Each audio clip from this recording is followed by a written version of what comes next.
मैं अभिषेक एक बार फिर से आपका गुरुकुल शिक्षा पर अभिनंदन करता हूं। दोस्तों, जैसे कि हम एक्सरसाइज 1.1, 1.2, 1.3 कंप्लीट कर चुके हैं। इसी सीरीज़ में आगे बढ़ते हुए आज हम आए हैं एक्सरसाइज 1.4 को लेकर। तो एक्सरसाइज 1.1, 1.2 और 1.3 में मुझे नहीं लगता कि किसी कोई प्रॉब्लम हो रही होगी, क्योंकि वहाँ पे मैंने सारे क्वेश्चंस को बिल्कुल डीपली, यानी एक एक क्वेश्चन को बिल्कुल खोल के रख दिया आपके सामने। मतलब किस तरीके से आपको उसमें करना है, किस तरीके से आपको उसमें स्टेटमेंट लिखने हैं और किस तरीके से आपको एग्जाम में उस क्वेश्चन को करना है। ठीक है, अब हम बढ़ते हैं एक्सरसाइज 1.4 की ओर। देखते हैं इस क्वेश्चन में क्या कह रहा है। Without actually performing the long division, यानी आपको लॉन्ग डिवीजन नहीं करना है, यानी आपको डिवाइड नहीं करना है। State whether the following rational numbers will have a terminating decimal expansion और non terminating repeating decimal expansion. आपको ये बताना है इसमें बिना डिवाइड किए हुए कि ये टर्मिनेटिंग डेसिमल एक्सपेंशन है या नॉन टर्मिनेटिंग है। तो अब ये चीज़ें क्लियर हमें कर लेनी चाहिए, टर्मिनेटिंग और नॉन टर्मिनेटिंग, जो हमने पहली वीडियो में या एक्सरसाइज 1.1 में भी पढ़ा, 1.2 में, सारी चीज़ें लगातार हम पढ़ते ही आ रहे हैं। तो मैं आपसे पूछता हूँ टर्मिनेटिंग क्या है, ये जो वर्ड लिखा हुआ है टर्मिनेटिंग है क्या? तो आप कहेंगे सर टर्मिनेटिंग डेसिमल एक्सपेंशन वो एक्सपेंशन होता है जो एक पर्टिकुलर पॉइंट के बाद कैंसिल आउट हो रहा होता है, यानी कि उसका डिवीज़न करने के बाद उसका रिमाइंडर कितना आ रहा होता है, 0 आ रहा होता है। ठीक है, लेकिन नॉन टर्मिनेटिंग रिपीटिंग की बात करें अगर, तो ये क्या होता है? तो आप कहेंगे सर ये वो होता है पॉइंट के बाद कुछ का कुछ नंबर आता ही जाता है, वो कभी कैंसिल आउट नहीं होता। तो यही हमें पता करना है, लेकिन कैसे? बिना डिवाइड किए हुए। तो एक चीज़ हमें पता होनी चाहिए कि नंबर दो ही तरीके के होते हैं, इवन होते हैं या फिर ऑड होते हैं। ठीक है, बाकी जब इवन ऑड को ऑब्जर्व किया तब प्राइम, कंपोजिट, को प्राइम, इस तरीके से नंबर बन के आए, रेशनल। ठीक है, तो अब बात करते हैं अगर इवन और ऑड, किसकी? Even odd. ठीक है, तो इवन क्या होते हैं? जो 2 से डिवाइड हो रहे होते हैं। ऑड क्या होते हैं? जो 2 से डिवाइड नहीं हो रहे होते हैं। तो एक चीज़ आप मुझे बताइए, कोई भी नंबर अगर होगा, ठीक है, तो वो या तो 2 से डिवाइड होगा या फिर 5 से डिवाइड होगा। सिंपली मैंने 7 ले लिया, कितना लिया? 7। मैं आपसे कहता हूँ इसको 2 से डिवाइड करिए, तो आप कहेंगे ये लो सर 2 से डिवाइड करते हैं, 2 3 6, 1 बच रहा है, 2 5 10, कैंसिल आउट हो रहा है। ठीक है, मैंने कहा भाई 7/5 ले लिया। ठीक, अब इसको कैंसिल करो। अब इसको हम कैंसिल करेंगे, तो इसको कैसे कैंसिल करेंगे भाई? 5 1 5, 2 बच रहा है, 5 4 20, तो पॉइंट पर कैंसिल हो रहा है। यानी 2 और 5 दो ऐसे नंबर हैं जो किसी भी नंबर को कैंसिल कर सकते हैं। ठीक है, लेकिन जिसको कैंसिल नहीं करेंगे तो वो क्या हो जाएगा? आपका नॉन टर्मिनेटिंग हो जाएगा, यानी कि उसका 0 आता ही जाएगा। ठीक है, ये चीज़ दिमाग में हमें रखनी है। अब हम आगे समझते हैं, देखते हैं क्वेश्चन किस तरीके से हम इसको सॉल्व करेंगे। तो जैसे ये क्वेश्चन कह रहा है, तो इसमें हमें क्या करना है? 13/3125 लिखा हुआ है, तो हमें क्या करना है? इसके फैक्टर करने हैं। 3125 के क्या करने हैं? फैक्टर करने हैं। और फैक्टर करने के बाद हमें ये देखना है कि ये 2 और 5 के फॉर्म में आ रहा है कि नहीं आ रहा है। ठीक है, अगर 2 और 5 के फॉर्म में आ रहे हैं इसके फैक्टर, तो ये इसको डिवाइड करेगा, क्योंकि हमने यहाँ देखा है कि कोई भी नंबर जो है 2 और 5 से डिवाइड हो रहा है। ठीक है, तो या तो वो 2 की पावर m में होगा या 5 की पावर m में होगी। ठीक है, अगर इस फॉर्म में अगर फैक्टर आ जाते हैं तो वो उसको डिवाइड कर रहा होगा, तो वो क्या होगा? आपका टर्मिनेटिंग डेसिमल एक्सपेंशन होगा। लेकिन अगर इस फॉर्म में नहीं आ रहा होगा तो वो आपका क्या हो जाएगा? Non terminating repeating decimal. ठीक है, तो आइए हम चेक करते हैं। तो मैंने फर्स्ट स्टेप क्या है आपका? आपको 3125 के क्या करनी है? फैक्टर करने हैं। तो आइए इसके हम फैक्टर करते हैं। तो 3125, ठीक, लास्ट में 5 है, तो किससे जाएगा? 5 से जाएगा भाई। 5 6 30, 1 बच रहा है 2, 5 2 10, 2 बच रहा है 5, 5 5 25, फिर 5 से कैंसिल आउट होगा ये। 5 1 5, 1 बच रहा है, 5 2 10 25। ठीक है, फिर 5 से जाएगा ये, 5 2 10 25, फिर 5 से जाएगा ये 25 और फिर 5 1। ठीक है, तो ये किस फॉर्म में आ रहा है? इसके फैक्टर अगर हम लिखेंगे यहाँ पे तो क्या आएगा भाई? 13/5 इंटू 5 इंटू 5 इंटू 5, 1 2 3 4 5, यानी 5 टाइम्स 5। ठीक है, तो इसको हम लिख सकते हैं 13/5 की पावर 1 2 3 4 5 आ गया। तो ये 5 की पावर m को शो कर रहा है ना, किसको शो कर रहा है? 5 की पावर m को शो कर रहा है। तो यहाँ स्टेटमेंट हम लिख देंगे, क्या लिखेंगे? ये क्या नंबर हो गया आपका? Terminating decimal expansion. क्या हो गया ये आपका? ये हो गया हमारा टर्मिनेटिंग डेसिमल एक्सपेंशन। ठीक है, कैसे हो गया? क्योंकि ये 5 की पावर m की फॉर्म को शो कर रहा है। ठीक है, ऐसे ही हम सेकंड क्वेश्चन देखते हैं। सेकंड क्वेश्चन में क्या कह रहा है? 17/8 है। ये आपको विदाउट डिवीजन यानी डिवाइड किए बिना आपको बताना है कि टर्मिनेटिंग है नॉन टर्मिनेटिंग है। तो इसके लिए हमें क्या करना है भाई? 8 का हम डिवाइड, ये फर्स्ट स्टेप क्या हमें फैक्टर करना है 8 के। तो हमें पता है भाई 8 के फैक्टर क्या होंगे। तो आप कहेंगे सर 8 के फैक्टर होते हैं 2 × 2 यानी कि 2 की पावर 3। तो ये 2 की पावर m आ गया, यानी m की जगह क्या है 3 है। तो ये फॉर्म बना रहा है। तो इसका मतलब क्या है कि ये भी क्या होगा आपका टर्मिनेटिंग। क्या होगा? Terminating decimal expansion. ठीक है, यहां तक समझ में आया? कोई प्रॉब्लम नहीं। चलिए नेक्स्ट क्वेश्चन हम अपना देखते हैं। 64/455। तो हमें क्या करना है? 455 के क्या करने हैं? फैक्टर करने हैं। तो भाई हमने 455 के फैक्टर करने शुरू किए भाई। ये लास्ट में 5 है तो 5 से जा रहा होगा भाई। 5 9 45 5 1 5 91 आ गया, 7 से जा रहा होगा। 7 1 7 7 3 21। अब 13 तो 1। तो यहाँ कोई 5 ना 5 की फॉर्म बन रही है ना 2 की फॉर्म बन रही है। साथ में क्या आ रहा है? 7 और 13। ठीक है, तो यहाँ पे ये हमारा क्या हो गया? 2 और 5 की कोई फॉर्म बन रही है, उसके कोई फैक्टर आ रहे हैं? तो नहीं आ रहे हैं ना। तो ये क्या हो गया आपका? नॉन टर्मिनेटिंग या रिपीटिंग डेसिमल एक्सपेंशन। क्या बोलेंगे? Non terminating repeating decimal expansion ही हो गया। इसी तरीके से और भी क्वेश्चन इसमें है, उनको आप फैक्टर करते जाइए और उसके आगे लिखते जाइए कि हाँ ये अगर फैक्टर हो रहे होंगे 2 और 5 की फॉर्म में आ रहा होगा तो वहाँ हम क्या लिखेंगे? Terminating decimal expansion. और जो नहीं आ रहे होंगे वहाँ हम क्या लिखेंगे? Non terminating repeating decimal expansion. ठीक है, यहाँ तक समझ में आया? चलिए बढ़ते हैं क्वेश्चन नंबर 2 की ओर, देखते हैं क्वेश्चन नंबर 2 क्या कह रहा है। Write down the decimal expansion of those rational numbers in question first एवं which have terminating decimal expansion. Question first में जो आपके टर्मिनेटिंग डेसिमल एक्सपेंशंस आए हैं उनका आपको क्या करना है?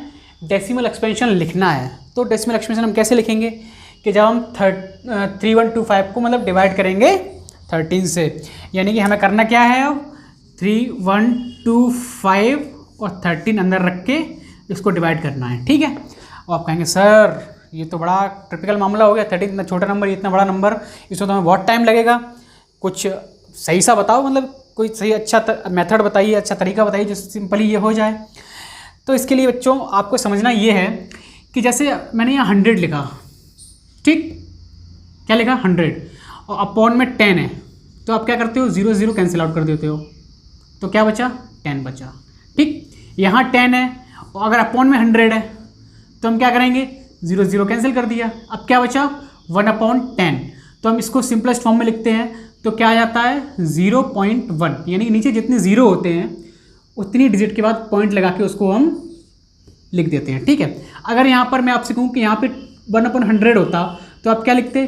तो आप कहेंगे सर 2 0 है ना, तो 2 डिजिट के बाद हम पॉइंट लगा देते। तो हम क्या लिखते भाई? 1 एक डिजिट हो गया, फिर 0 पॉइंट, ये लिखते।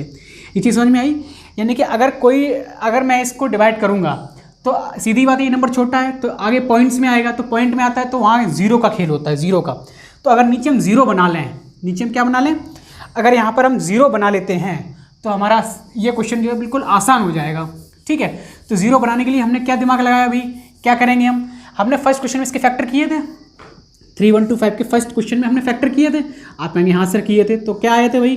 तो आप कहेंगे सर 5 की पावर 4 यानी कि 5 की पावर 5 यानी 5 को हम 5 टाइम्स इंटू करेंगे, 2 3 4 इंटू 5 को अगर हम 5 टाइम्स इंटू करेंगे तो हमारा क्या आएगा? 3125 आएगा। ठीक है, अब मैंने कहा इसको 0 बनाना है तो आपको अब नीचे हमें क्या बनाना है? 0 बनाना है। तो एक 5 में अगर हम 2 का इंटू करेंगे तो 10 1 0 मिल गया, फिर दूसरे में 2 का इंटू करेंगे फिर 10 फिर एक 0 मिल गया। तो यानी कि जितने 5 हैं सभी 5 में हमें किसका इंटू करना है? 2 का इंटू करना है। तो 1 2 3 4 5 यानी 5 कितने हैं? 5। तो 5 हमें 2 का इंटू करना होगा। ठीक है, 2 इंटू 2 इंटू 2 इंटू 2 इंटू 2। ठीक है, 5 टाइम्स हो गया। अब हमने 2 का इंटू नीचे किया है तो 2 का इंटू हमें ऊपर भी करना होगा 5 टाइम्स, क्योंकि बैलेंसिंग बहुत ज़रूरी है। जैसे केमिस्ट्री मैडम ने बैलेंसिंग सिखाई है, बस दोनों तरफ बैलेंसिंग बनी होनी चाहिए। तो 2 इंटू 2 इंटू 2, तो 1 2 3 4 5। अब इसको हम कैंसिल आउट कर देंगे तो बात तो वही लिखी हुई है। 2 का हमने 5 टाइम्स इंटू ऊपर किया, 2 का 5 टाइम्स इंटू नीचे किया, ठीक है। तो अगर हम इसको हटा दें तो बात तो वही लिखी हुई है, सिंपल, ठीक है। तो अब क्या हमें करना है, ये इसको सॉल्व करते हैं भाई। 2 2 या 4, 2 या 8, 2 या 16, 2 या 32, तो 13 इंटू 32 अपॉन में भाई 5 to 10 आ गया, ठीक। 5 to ये 5 ये 2 10 बना दिया, तो ये 5 ये 2 ये भी क्या बनाएंगे, 10 बनाएंगे। ऐसे ही सारे 5 और सारे 2 मिलके क्या बनाएंगे, 10 बनाएंगे। कितने 10 आ जाएंगे, 5 10 आ जाएंगे, ठीक है। इसको और हम थोड़ा सॉल्व करेंगे तो 30 to 13 यानी कितना आ गया, ये 416 आ गया। अपॉन में 10 के बाद कितनी जीरो आ जाएंगे भाई, 10 के साथ कितने जीरो आएंगे, 1 2 3 4 5, 2 3 4 5 यानी 1 2 3 4 5 जीरो आ गए। अब सिंपल हो गया भाई, जितने जीरो उतने डिजिट के बाद हमें क्या लगाना है, पॉइंट लगाना है। तो कितने जीरो हैं, 1 2 3 4 5, तो 4 1 6, 1 2 3 4 5, और यहाँ हमें क्या लगा देना है, पॉइंट। सिंपली ये हमारा डिवाइड हो गया। क्या हमने ऐसे डिवाइड किया भाई, 3 1 2 5 को 13 में डिवाइड करना शुरू करते। भाई अब आप बड़े हो गए हो, थोड़ा सा दिमाग चलाना सीखो और क्वेश्चंस को इस तरीके से सॉल्व करना सीखिए। स्मार्ट अप्रोच डेवलप करना सीखिए, ठीक है। अगर ऐसा ही हम नेक्स्ट क्वेश्चन देखते हैं तो 17/8 लिखा हुआ है। तो स्मार्ट अप्रोच हमारी क्या कहती है कि सर 17/8, 8 के हमें फैक्टर करने हैं, क्या आ जाते हैं 2 इंटू 2, ठीक है। तो आप सीधे डिवाइड कर रहे हैं, हम कर सकते हैं, छोटा सा है लेकिन हम क्यों करें, हमें वही जब चीज़ पता है, हमें क्वेश्चंस आ रहे हैं, हमें ये मेथड सीखा है, तो हम क्यों ना इसी मेथड को इम्प्लीमेंट करेंगे। तो भाई यहाँ 0, जैसे ये 2 है, इसको हमें 0 बनाना है, तो हमें क्या करना होगा, कहेंगे सर 5 का इंटू कर दो, इसमें भी 5 का इंटू कर दो, इसमें भी 5 का इंटू कर दो। तो भाई 17/2 into 2 into 2 into 5 into 5 into 5, क्योंकि 3 बार 2 है तो 3 बार 5 का हमने इंटू किया। अब यही इंटू हमें ऊपर भी करना है, क्योंकि ये बैलेंसिंग बहुत ज़रूरी है, चाहे मैथ्स हो, साइंस हो, केमिस्ट्री हो, कुछ भी हो, वहाँ बैलेंसिंग हमें आनी चाहिए। ऊपर जब हम इंटू कर रहे होते हैं तो कितना आता है हमारा, 17 इंटू 5 और 25, 25 5 जा 125, अपॉन में कितना आ गया 10, यानी कि 10 इंटू 10 आ गया, ठीक है। अब इसको सॉल्व करते हैं, 17 125 इंटू करेंगे तो हमारा आ जाएगा 2125 अपॉन 1000। 10 का 3 बार इंटू करेंगे तो 1000 आ जाएगा, ठीक है। अब सिंपल सा है, क्या करना है भाई, कितने जीरो हैं, तो आपका आंसर 3 जीरो है। तो 3 डिजिट के बाद हमें क्या लगा देना है, पॉइंट लगा देना। तो पॉइंट हमारे यहाँ आ जाएगा, ये हमने कर दिया इसका डेसिमल एक्सपेंशन। ऐसे ही आप जब फर्स्ट क्वेश्चन सॉल्व करेंगे तो उसमें जो नंबर टर्मिनेट आ रहे होंगे, जो टर्मिनेटिंग नंबर्स होंगे, उनको देख के आपको इस तरीके से ही डेसिमल एक्सपेंशन खोलना है, ठीक है। अगर आप ऐसे डिवाइड करने बैठ जाओगे तो आपको बहुत टाइम लगेगा, ठीक है। यही अप्रोच सभी में इंप्लीमेंट करिए और सारे क्वेश्चन का आंसर सेकेंड्स में पाइए, ठीक है। बढ़ते हैं नेक्स्ट क्वेश्चन की ओर। देखते हैं क्वेश्चन नंबर 3, इस एक्सरसाइज का लास्ट या इस चैप्टर फर्स्ट का लास्ट क्वेश्चन। क्या कह रहा है, the following real numbers have decimal expansions. जो आपको रियल नंबर्स ये दिए गए हैं सारे, इन सभी को एक्सपेंशन, डेसिमल एक्सपेंशन में लिखा गया है, ठीक है। In each case decide whether they are rational और नॉट। तो पहले तो आपको ये बताना है कि ये रेशनल है या नहीं है। अगर रेशनल होंगे तो रेशनल है, अगर नहीं है तो फिर क्या होंगे, रेशनल होंगे, ठीक है। If they are rational and of the form of P upon Q। अगर रेशनल होंगे तो वो किस फॉर्म में होंगे, P अपॉन Q की फॉर्म में होंगे, ठीक है। What can you say about the prime factors of Q। तो P अपॉन Q की फॉर्म में जो रेशनल नंबर्स होंगे उनमें Q के फैक्टर्स के बारे में आप क्या कहेंगे, ये आपको बताना है। ये चीज़ें हम पढ़ चुके हैं और सारी चीज़ों को अब उसने धीमे धीमे लिंक करना शुरू किया। तो भाई लिंक किया, क्या लिंक किया भाई, तो अगर रेशनल नंबर्स की हम बात करें तो मैंने यहाँ देखा भाई क्या लिखा हुआ है इस क्वेश्चन में, 443.123456789, ठीक है। तो लास्ट में आगे कुछ है नहीं, इसका मतलब ये यहाँ पे क्या हो गया, टर्मिनेट हो गया। क्या हो गया, टर्मिनेट हो गया, यानी कि डिवाइड किसी नंबर को जो हमने किया होगा तो डिवाइड करते करते करते करते वो यहाँ पे रिमाइंडर 0 दे रहा होगा, यहाँ पे लास्ट वो खत्म हो गया, यानी यहाँ पे वो क्या हो गया, टर्मिनेट हो गया। तो रेशनल नंबर्स की जो प्रॉपर्टीज़ मैंने आपको बताई थी फर्स्ट वीडियो में, उसमें क्या बताया था, रेशनल नंबर्स क्या होते हैं, टर्मिनेटिंग एंड रिपीटिंग, ठीक है। या तो वो टर्मिनेट हो जाएंगे या तो 0 आ जाएगा, नहीं तो फिर वो क्या करेंगे, रिपीट आएंगे, रिपीट होना शुरू हो जाते हैं, ठीक है। तो यहाँ पे हमें क्या मिल गया, टर्मिनेट मिल गया। तो ये हमारा क्या हो गया, रेशनल नंबर हो गया। क्या हो गया, रेशनल नंबर, ठीक है। अब बात करते हैं दिस। तो यहाँ भाई पॉइंट के बाद नंबर क्या टर्मिनेट हो रहा है भाई? नहीं, क्योंकि डॉट डॉट आगे लिखा हुआ है, इसका मतलब ये नंबर टर्मिनेट नहीं हो रहा है। तो अगर टर्मिनेट नहीं हो रहा तो क्या हो, रिपीट होना चाहिए रेशनल नंबर के लिए। तो क्या रिपीट हो रहा है? तो आप कहेंगे सर 1 2 0, फिर 1 2 0 0, फिर 0 0 0। नहीं सर, ये रिपीट भी नहीं हो रहा। अगर रिपीट भी नहीं हो रहा तो ये क्या हो गया आपका? इर्रेशनल नंबर हो गया। ठीक, नेक्स्ट क्या कह रहा है? दिस, ये बार का साइन होता है बेटा। बार का साइन जब हटता है तो यही नंबर सेम लिख दिया जाता है। ठीक है, बार का साइन जब हटेगा तो यही नंबर सेम लिख दिया जाएगा। तो इसका मतलब क्या है, जब ये नंबर लिखा जाएगा तो ये रिपीट कर रहा है। क्या कर रहा है? रिपीट कर रहा है। तो रिपीटिंग हो गया, तो ये क्या हो गया आपका? रेशनल नंबर हो गया।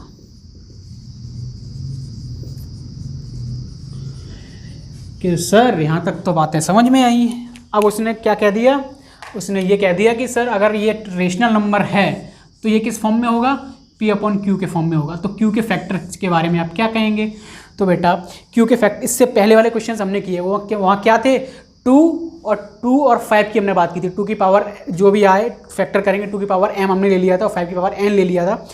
तो अगर हम इसकी बात करेंगे तो इसके फैक्टर या तो 2 होगा या फिर 5 होगा। तो वही चीज़ हम लिख देंगे, इसके फैक्टर क्या होंगे? 2 या 5। तो ऐसे ही आगे क्वेश्चन हम कर रहे होंगे। तो यहाँ पे क्वेश्चन नंबर 3 हमारा कंप्लीट हो गया।